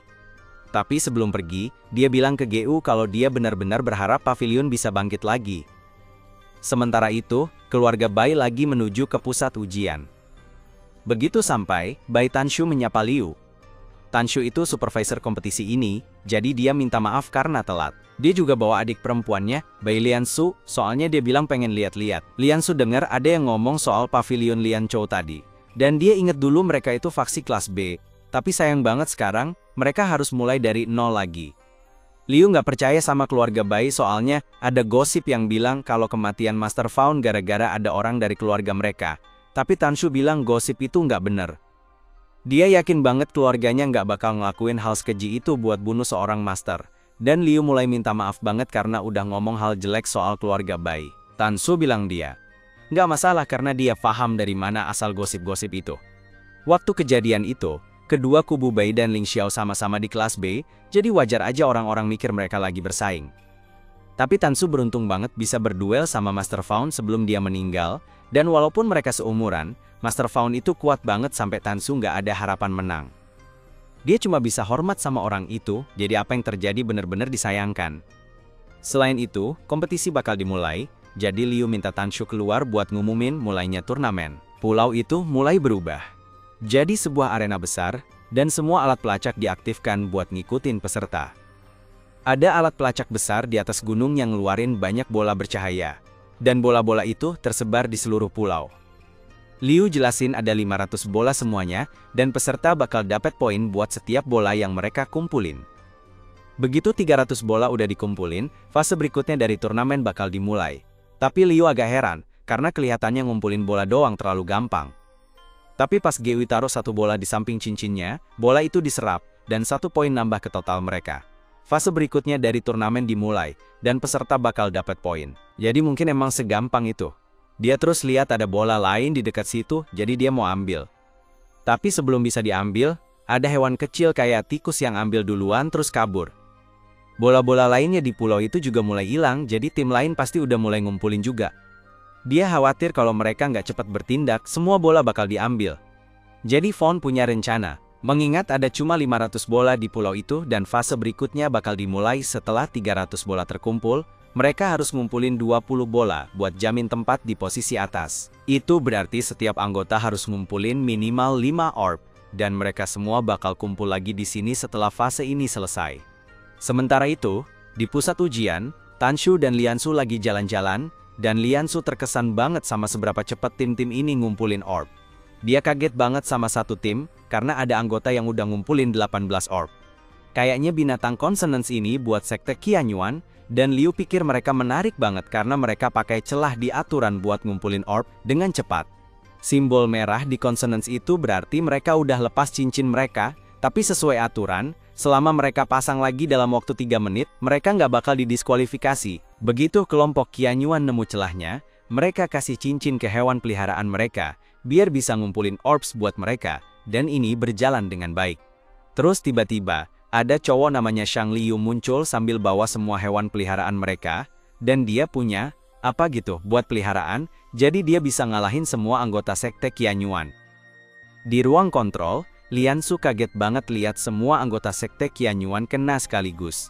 Menurut perhitungan, alasannya karena mereka nggak cepet-cepet pakai cincin lagi, padahal mereka pinter banget nemu celahnya. Liu ngerasa mereka nggak mungkin ngaco soal waktu. Dia mikir, mungkin aja mereka diserang, jadi dia ngirim 2 pemeriksa buat periksa situasinya. Sementara itu, Fawn lagi sibuk ngumpulin bola-bola energi bareng Juan dan Kaktus. Tapi, habis dia nyerap 1 bola, ada tim di dekat situ yang lihat dia, jadi dia harus sembunyi. Tim itu dari sekte Hongluan, dan Fawn inget kalau itu sekte yang sama dengan Su, jadi mungkin mereka kenal Liu. Pas banget, Juan tiba-tiba lari keluar, dan mulai ngejilat cewek di tim itu, karena dia kenal sama cewek itu, dan cewek itu juga kenal Juan sebagai anjingnya Liu. Jadi, dia tahu Liu pasti ada di dekat situ, dan teriak manggil dia buat keluar.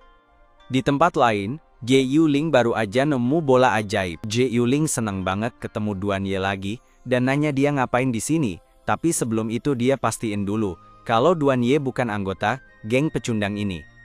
2 penyerang itu bilang ke Duan Ye, kalau mereka yang lihat Ge Yuling duluan, jadi mending dia pergi dari sini, kalau nggak mau jadi target mereka berikutnya. Tapi Duan Ye cuek aja, dan terus ngobrol sama Ge Yuling, karena udah lama nggak ketemu. 2 anggota geng alam itu jadi marah banget, salah satunya manggil hewan peliharaannya, dan nyuruh buat menyerang, tapi sebelum hewan itu bisa berbuat apa-apa, langsung dicabik-cabik sama peliharaan Duan Ye. Ge Yuling ngenalin cakar dan ekor itu, dan dia seneng banget tahu kalau Heimi masih hidup. Dia langsung lari buat ngeliat. Tapi pas makin deket, dia sadar ada yang bener-bener nggak beres. Entah kenapa, Heimi kelihatan kayak mayat hidup, tapi dia nggak sempet nanya ke Duan Ye soal itu, karena anggota faksi alam nyerang lagi. Gu teriak buat kasih tahu Duan Ye, tapi dia udah sadar dan langsung ngendaliin Heimi buat ngancurin peliharaan alam dengan brutal. Terus dia nyuruh Heimi buat nyerang anggota faksi, dan 2 orang itu ketakutan banget sampai langsung nyerah.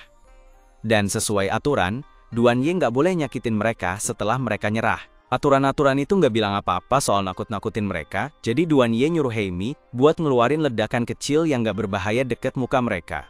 Setelah pesannya tersampaikan, Heimi pergi dan mulai makan sisa-sisa hewan peliharaan yang dia bunuh. Geo nanya ke Duan Ye apa yang terjadi sama Heimi, tapi Duan Ye bilang itu udah jelas banget. Heimi dihidupin lagi berkat kekuatan dari faksi Guisha yang Duan Ye ikutin. Dia juga bilang ke Geu kalau nggak perlu lagi buat terus berjuang sebagai bagian dari pavilion karena dia bisa dapetin tempat buat Geu jadi anggota faksi Guisha bareng dia. Tapi Geu malah minta Duan Ye balik ke pavilion karena berkat anggota baru mereka, ada peluang bagus buat balik ke kejayaan mereka yang dulu. Duan ngerasa ide itu konyol, tapi Jiu bilang dia serius. Malah, setelah sebulan latihan sama Liu, semua orang di pavilion bisa ningkatin level peliharaan mereka ke tahap soul building. Tapi Duan ngerasa itu gak terlalu hebat. Dia bilang Liu cuma orang luar yang licik, dan gak mungkin bisa bikin pavilion bangkit lagi cuma dengan peliharaan acak. Jiu ngaku kalau itu bakal susah, tapi kalau Duan balik, dia yakin mereka bisa nyari jalan. Tapi, Duan sama sekali gak mau ada urusan lagi sama pavilion. Dia gak bakal lawan GU di turnamen ini, karena menghargai semua yang udah mereka lalui bareng. Tapi mulai sekarang, dia anggap cewek itu cuma orang asing. Di tempat lain di medan perang, Cheng dan Thorn baru aja nemuin bola keempat mereka, dan Cheng tuh bener-bener seneng. Tapi dia juga kesel, soalnya meski Thorn udah di tahap ke-6 pembangunan jiwa, mukanya tetap aja kayak orang blon. Kalau nggak cepet berubah, nanti orang nggak bakal gak anggap dia serius pas udah kaya dan berkuasa. Sementara Cheng sibuk mikirin apakah harus cari peliharaan baru buat gantiin Thorn, Thorn malah pergi buat ngambil bola itu. Cheng awalnya mau cegah dia soalnya bisa aja ada sesuatu di sekitar yang siap nyerang mereka. Tapi beberapa detik berlalu dan gak ada yang muncul, jadi Cheng pikir aman.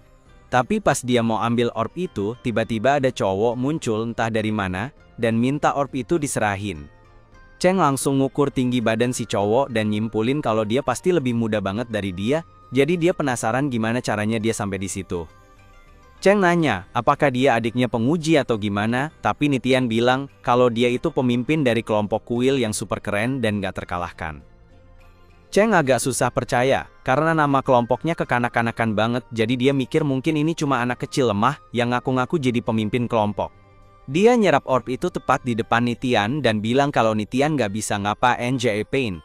Tapi, sedetik kemudian tubuh Nitian mulai bersinar, dan Cheng sadar dia mungkin udah bikin kesalahan. Energi dari hewan peliharaan yang dipanggil Nitian terlihat di seluruh pulau, dan gak lama kemudian, naga kelas Emperor turun dari langit. Kejadian itu begitu spektakuler sampai-sampai menarik perhatian penguji. Dia langsung periksa berkas Nitian, dan tahu kalau dia bagian dari wilayah ke-8. Dia nanya ke perwakilan wilayah ke-8 apakah mereka kenal siapa dia, dan setelah mikir, mereka sadar pasti itu Long Nitian. Mereka udah tanda tanganin form partisipasi buat dia, tapi mereka pikir dia cuma bercanda soalnya nama yang dia pilih buat faksi terdengar konyol. Lagi pula, susah banget buat anak kecil untuk berkultivasi, jadi energi hewan spiritualnya gak bakal cukup besar buat menampung hewan tipe kaisar. Tapi, Tanshu bilang ada cara buat mewujudkannya. Namanya prosedur pendampingan hewan spiritual, dan kalau seorang pelatih cukup berbakat, waktu dia masih kecil, embrio hewan dimasukkan langsung ke energi spiritualnya. Ini bikin ikatan yang gak bisa diputus antara hewan dan pelatihnya. Jadi, kekuatan hewan peliharaan gak terbatas sama ukuran hewan spiritual pelatihnya. Tanshu sama sekali gak tahu kalau hal kayak gitu bisa terjadi. Dia nanya kenapa dia gak punya hewan peliharaan pendamping dari kecil, tapi Tanshu bilang lagi kalau pelatih harus sangat berbakat buat prosedurnya berhasil, dan Lianshu cuma biasa aja. Selain itu, syarat buat hewan peliharaan pendamping yang berhasil tuh sangat ketat dan melelahkan, jadi jarang banget bisa sukses. Yang bikin Tanshu paling bingung adalah kenyataan kalau Nitian bisa berhasil punya hewan peliharaan pendamping tanpa jadi bagian dari faksi terkenal. Dia yakin banget kalau Nitian pasti anak yang menarik, dan sekarang, Cheng harus berhadapan sama dia di pertarungan. Cheng langsung tahu kalau hewan peliharaan Nitian itu adalah pendamping spiritual, dan ngeliat itu bikin dia ingat kenangan buruk dari masa kecilnya. Keluarganya pernah coba ngelakuin prosedur itu pas dia masih kecil, tapi Cheng gak punya bakat buat nyelesainnya dengan sukses, jadi dia harus ngerasain kegagalan yang sakit banget berkali-kali. Orang-orang sering bilang dia cuma buang-buang waktu, dan bahkan ayahnya sendiri ninggalin dia gara-gara itu. Sekarang Cheng harus ngadepin semua yang gak bisa dia jadiin dulu. Dan ini benar-benar bikin frustrasi banget, tapi dia bersumpah buat ngebuktiin kalau dia masih bisa jadi hebat tanpa hewan peliharaan bawaan, dan dia bakal lakuin itu dengan ngalahin Nitian. Nitian nerima tantangan itu dan ngirim naganya buat nyerang Cheng, jadi Cheng langsung ngeraih Thorn dan coba lompat menghindar. Sementara itu, di ruang kontrol, Lianshu nanya ke kakaknya, apa kompetisi ini ada gunanya karena jelas banget kalau hewan peliharaan tingkat kaisar pasti lebih unggul dari semua hewan peliharaan lainnya di pulau itu. Tapi Tanshu bilang, gak sesederhana itu. Ada satu kelemahan besar dari hewan peliharaan kaisar, yaitu pertumbuhan hewannya sangat tergantung pada pertumbuhan tuannya. Biasanya, Anak-anak itu jago banget dalam urusan cultivation, jadi mungkin aja Nitian ini belum sepenuhnya bisa mengendalikan naganya dengan baik. Balik lagi ke pertarungannya, kayaknya Tanshu bener deh. Soalnya serangan Nitian total meleset mengenai Cheng, dan naganya malah nabrak tanah. Nitian jadi kesel, dan mulai teriak-teriak ke naga itu, karena serangan yang sebenarnya simple, malah berantakan. Tapi si naga nggak mau kalah, dia balik teriak, karena instruksi Nitian lebih ribet dari pelajaran matematika. Akhirnya, mereka berdua malah saling nyalahin, sampai lupa kalau mereka seharusnya lagi berantem sama Cheng. Cheng memutuskan untuk mengambil kesempatan buat nyerang mendadak. Dia nyuruh Thorn buat ngesihir batu, terus setelah dilempar ke udara, dia ngeluncurin beberapa pecahan batu ke arah Nitian. Nitian sama si naga langsung berhenti berantem, dan si naga ngeluarin ledakan buat ngancurin pecahan batu sebelum kena Nitian. Tapi, gara-gara itu, dia juga gak sengaja kena pulau, dan si kura-kura jadi gak seneng. Cheng pakai momen gangguan itu buat nyelinap ke belakang Nitian, dan dia hampir aja ngasih pukulan ke Nitian. Tapi, Nitian punya trik rahasia. Dia minta naga buat kasih dia kekuatan 5 poin. Mata Nitian tiba-tiba bersinar, kekuatan Nitian mendadak naik gila-gilaan, jadi dia bisa menghempaskan Cheng. Tapi Cheng bingung gimana bisa seorang pelatih punya kekuatan segitu. Nitian bangga banget sama dirinya karena ini salah satu kemampuan spesial hewan kaisar yang baru aja dia buka, bikin dia jadi lebih kuat dari Thorn, jadi apapun yang Cheng lakuin, gak akan ngaruh lagi ke Nitian.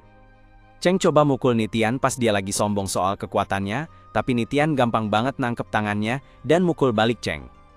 Tapi Cheng gak mau nyerah gitu aja, jadi dia dan Thorn mulai nyerang bareng-bareng buat coba bikin Nitian kewalahan. Tapi berapa kali pun dia coba, Nitian terlalu kuat buat Cheng kalahin. Akhirnya, Nitian mulai mikir kenapa Cheng gak nyerah aja, soalnya jelas dia nggak bisa menang. Ternyata, Cheng cuma nunggu waktu, karena dia sadar teknik yang dipakai Nitian pasti ada batas waktunya. Begitu energi Nitian habis, Cheng langsung serang pakai Thorn. Sayangnya, Nitian bisa aktifin teknik itu berkali-kali, jadi pas dia lihat Thorn mau nyerang, dia minta naga buat kasih 10 poin kekuatan lagi. Kekuatan Nitian jadi nambah banget, sampai-sampai dia bisa bikin Thorn pingsan, cuma dengan satu pukulan. Tapi dia belum selesai. Dia nggak mau ngasih Thorn kesempatan buat pulih, jadi dia hajar Thorn pakai pukulan palu dan terus nyoba ngasih pukulan mematikan ke Cheng. Tapi tiba-tiba ada orang yang teriak nyuruh Nitian berhenti, jadi Nitian narik pukulannya cuma sejengkal dari muka Cheng. Dengan tenaga di balik pukulan itu, Cheng pasti bakal tewas kalau kena. Nitian ngeluh ke ayahnya, kalau nggak adil dong gangguin pertarungannya tiba-tiba, tapi ayahnya bilang kalau Nitian bener-bener hampir aja bunuh anak malang itu. Lagian, Summoning Naga datang dengan animasi intro lengkap. Jadi kayaknya semua orang di pulau udah pada tahu sama Nitian sekarang. Nitian coba bela diri, dan bilang kalau Cheng itu nyebelin banget. Terus, ayahnya Nitian datengin Cheng buat nyoba selesain ini baik-baik. Dia bilang ke Cheng kalau Cheng pasti udah nyadar perbedaan kekuatan mereka sekarang, jadi Cheng harus ngerti kalau dia nggak bakal bisa menang. Ayahnya janji bakal biarin Cheng hidup kalau dia nyerah sekarang, tapi Cheng tahu kalau orang ini sebenarnya nggak pengen bunuh siapapun. Jadi Cheng bilang dia lebih baik mati daripada nyerah. Nitian mulai ketawa ngeliat ayahnya, karena Cheng baru aja ngebongkar gertakannya, dan ayahnya nggak tahu mesti ngapain sekarang. Jadi dia mutusin buat ninggalin Cheng sendiri, biar dia sama Nitian bisa cari op lebih banyak. Dia tanya ke Nitian udah berhasil ngumpulin berapa bola sejauh ini, dan Nitian dengan bangga nunjukin kalau dia udah dapet 1.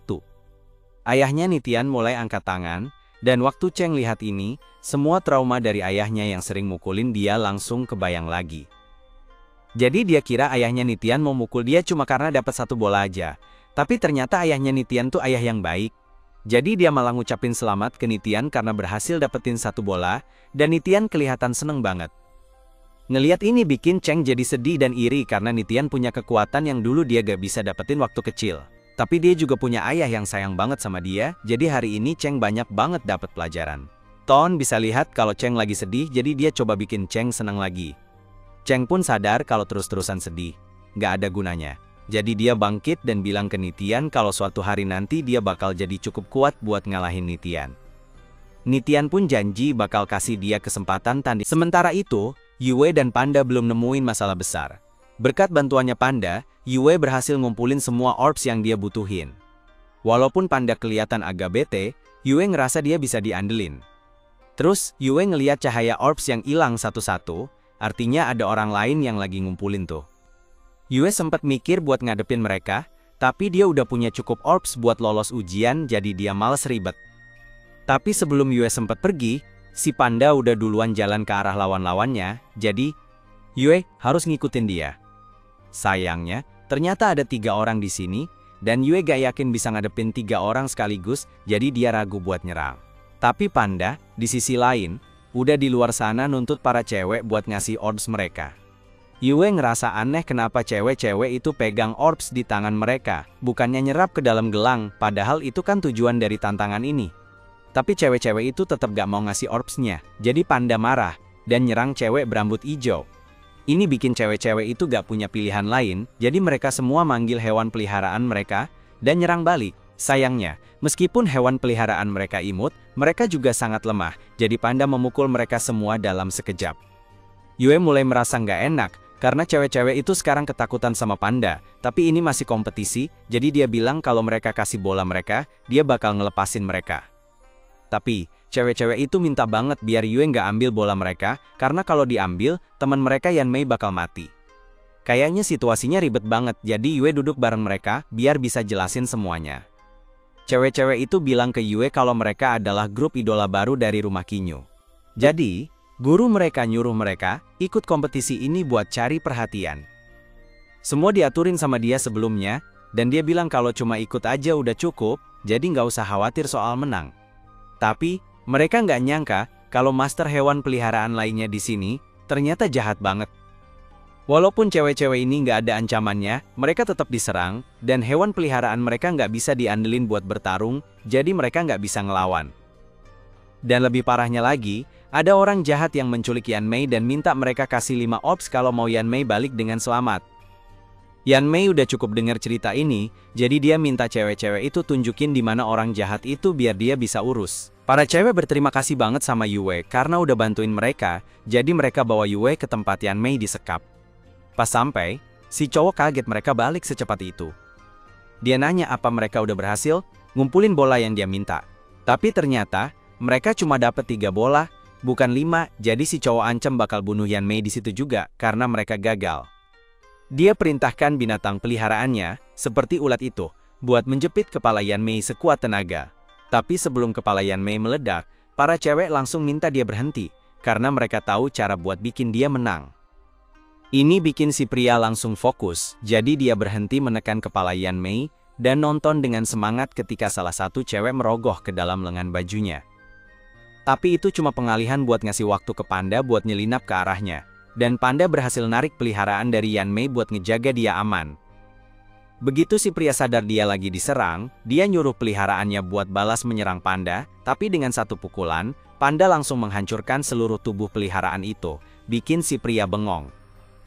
Para cewek mulai bersorak karena mereka pikir udah ngalahin si pria, tapi si pria masih punya rencana cadangan. Dia nunjuk Yanmei dan bilang ke semua orang kalau dia udah tanam cacing yang bisa patahin tulang belakang di leher Yanmei, jadi kalau ada yang berani nyerang dia lagi, Yanmei bakal langsung dibunuh. Yanmei kelihatan kesakitan banget, jadi demi keselamatannya, Yue terpaksa berhenti nyerang.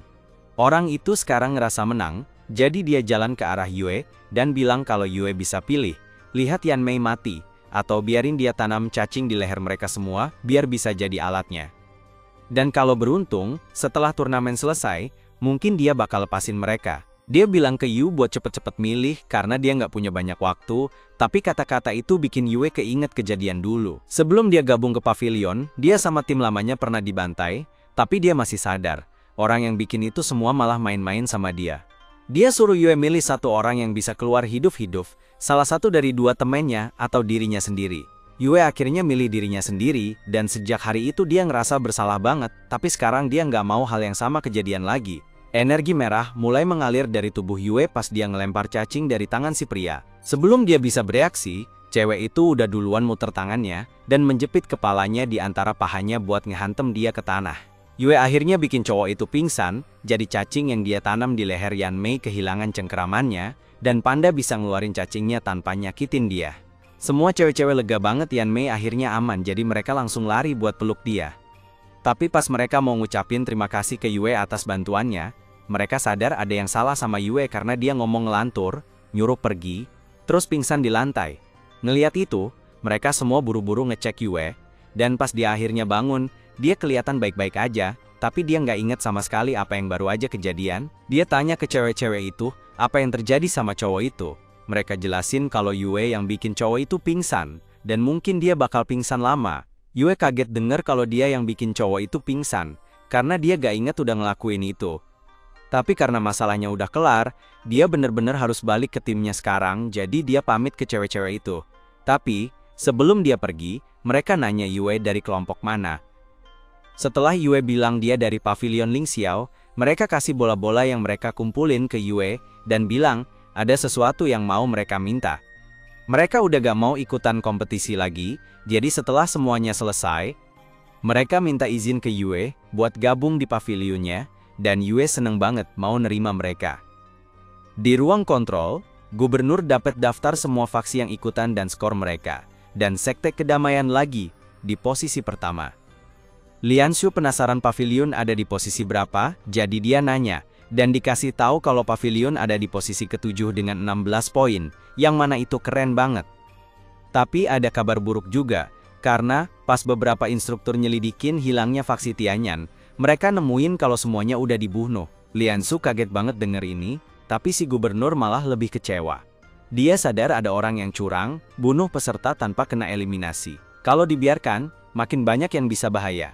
Jadi dia putusin buat mulai tahap turnamen berikutnya. Sementara itu, setelah Faun ketemu sama cewek dari faksi lamanya Liu, si cewek malah ngikutin Faun kemana-mana. Faun bilang ke dia buat balik aja ke faksinya, dan biarin dia sendiri. Jiang jadi manyun, dan bilang dia bukan di situ karena Faun, tapi karena udah lama nggak main sama Juan. Meski dia juga pengen banget ngabisin waktu bareng Faun. Faun bisa lihat kalau Jiang pasti peduli banget sama Liu, jadi dia nanya ke Jiang tipe cowok kayak apa yang dia pikirin soal Liu. Tapi habis dengar pertanyaan itu, Jiang salah paham. Terus dia mulai cerita semua hal nakal yang dia dan Liu lakuin di kasur. Ini bikin Faun jadi gak nyaman, jadi dia mundur sedikit, tapi ini malah bikin Jiang bingung karena Liu gak pernah bersikap malu-malu gitu sama dia. Akhirnya Faun cari alasan dan bilang kalau akhir-akhir ini dia sering kena sakit kepala parah, jadi dia kehilangan banyak ingatan dan gak inget Jiang dengan baik. Jiang mulai khawatir pas dengar Faun ngomong soal sakit kepala. Kedengarannya mirip banget sama penyakit aneh yang dulu Liu alami. Ini bikin Faun penasaran karena mungkin bisa jelasin rasa sakit yang dia rasain, jadi dia pegang bahu Jiang dan minta dia ceritain semuanya. Tapi, disentuh gitu bikin Jiang gugup, jadi dia langsung merah karena malu dan mukul Faun di wajah. Jiang akhirnya minta maaf udah mukul Faun, tapi dia bilang itu salah Faun karena dia nggak pernah kasih izin buat disentuh, setidaknya sampai mereka di tempat yang lebih privat. Terus Jiang sadar ada hewan peliharaan yang ngendap-ngendap di belakang mereka. Faun langsung siap buat nyerang, tapi ternyata cuma ekor api doang, jadi nggak usah panik. Su terus jalan ke arah Faun, seneng banget bisa ketemu lagi. Tapi terus, gurunya Su muncul di atas tebing, nanya udah nemu musuh belum. Su bilang nggak usah bertarung karena mereka temenan sama Faun. Tapi Faun ngerasa aneh aja, kenapa kelompoknya Su ngumpul bareng-bareng gitu, padahal nggak efisien. Meski begitu, Su bilang ada alasan khusus kenapa mereka harus tetap bareng-bareng, cuma dia nggak mau jelasin alasannya. Su ngerasa ada sesuatu yang bikin merinding banget mendekat dan dia tahu ini kabar buruk, tapi udah telat buat kabur karena Nyixing dari Sekte Kedamaian udah ada di situ. Su bilang ke gurunya buat nunggu sebentar dan biar dia yang ngomong, terus dia berbalik ke Nyixing dan dengan sopan nanya apakah mereka bisa pergi aja. Di tahap turnamen ini, gak ada untungnya nyerang orang lain karena poin gak bisa ditransfer, dan gak ada orb di sekitar sini yang bisa diambil, jadi bakal sia-sia kalau mereka berantem sekarang. Su kasih argumen yang bagus, jadi meskipun Nyixing pengen banget berantem, dia cukup masuk akal buat setuju sama Su. Su berterima kasih karena sudah memahami dan bilang mereka akan pergi. Tapi apesnya, sebelum sempat pergi, ada pengumuman kalau fase berikutnya dari turnamen bakal dimulai. Di fase ini, poin bisa didapat dengan cara nyolong gelang pemain lain, jadi sekarang Nyixing punya alasan buat ngelawan mereka. Dia loncat dari tebing dan mendarat tepat di depan Faun dan yang lain. Faun udah siap buat bertarung, tapi Jiang dan Su jelas nggak. Jadi Su narik tangan Faun dan mulai kabur. Faun nanya kenapa Su nggak mau berantem, dan Su jelasin kalau mereka bakal dapat untung dikit banget kalau ngelawan nih. Dia pikir, mereka gak bakal bisa ngelawan dia, jadi pilihan terbaik ya kabur aja. Faun nanya, emang Nyixing sekuat itu? Soalnya dia yakin, Kalau semua anggota kelompok Su ada di sini, mereka harusnya bisa ngalahin Nyixing. Tapi masalahnya, kelompok Su itu gak nyata. Setelah Suiti sama yang lain kabur, Nyixing fokus ke anggota kelompok Su Ayah. Tapi begitu dia nyerang, dua orang langsung nyerah. Si nenek juga mau nyerah, tapi kena pukul duluan sebelum sempat ngomong, jadinya lengannya patah.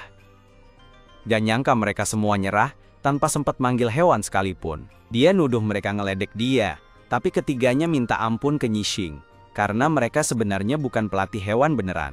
Sementara itu, Su Pens lagi jelasin ke yang lain kalau dia kekurangan anggota buat ikut turnamen, jadi dia sewa 3 orang yang dia temuin di pinggir jalan, buat pura-pura jadi bagian dari timnya.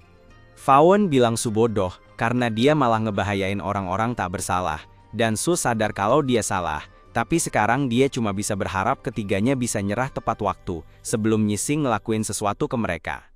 Di saat yang sama, di ruang kontrol, Lianshu nanya ke gubernur apakah dia lagi nyoba buat bikin para peserta saling bunuh. Karena aturan kayak gini bakal bikin banyak orang mati sia-sia.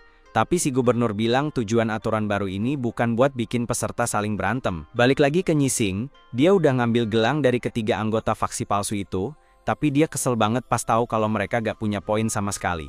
Ketiga orang itu jelasin kalau mereka udah kasih semua orb yang mereka temuin ke Su, jadi Su yang pegang semua poinnya, dan mereka minta Nyixing buat ngelepasin mereka aja, karena mereka gak ada gunanya lagi. Tapi Nyixing marah banget sampai-sampai dia mutusin buat ngebunuh si nenek tua tanpa alasan. Kata si gubernur, tujuan tahap ini buat ngasih kesempatan ke faksi yang lebih lemah buat nyerah, biar yang bener-bener punya tekad kuat aja yang bertahan. Tapi dia lupa ngitung orang kayak Nyixing yang bunuh tanpa rasa bersalah. Sekarang, setelah ngurusin kelompok palsunya Su, dia rencana